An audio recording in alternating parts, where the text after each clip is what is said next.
Attention to all senior citizens, kakapasok lang na anunsyo sa NCSC, 46.5 million expanded centenarian cash gift na katakdang ipamahagi ng NCSC Region 2 sa 4,407 senior citizens. Sa video na ito, pakitapos hanggang sa dulo para malaman ang buong impormasyon.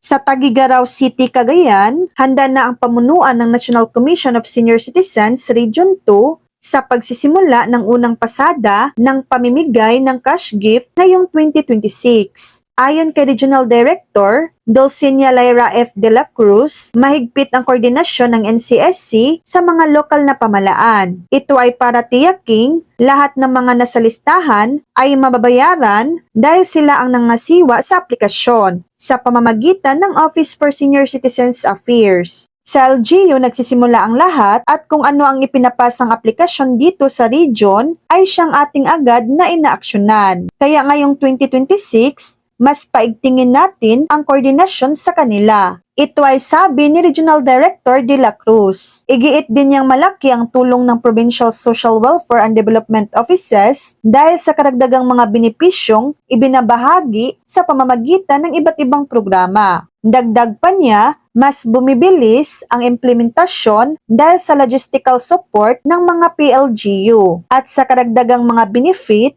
na inilalapit sa mga lolo at lola tuwing payout. Inaasahang 4,407 ang senior citizens na mababayaran mula Pebrero 23 hanggang Marso 13 sa 93 na bayaran sa Rehiyon 2. Kinabibilangan ito ng 3,528 octogenarians, 852 nonagenarians at 27 centenarians. Kabuuhang 46,500,000 ang pondong nakalaan para rito. Tig 10,000 piso ang tatanggapin ng octogenarians o mga edad na 80 at 85, pati na ang mga nonagenarian o mga matatandang edad 90 at 95 years old. Samantala, 100,000 pesos naman ang matatanggap ng mga centenarian o mga senior citizens na umabot sa edad na 100 years old.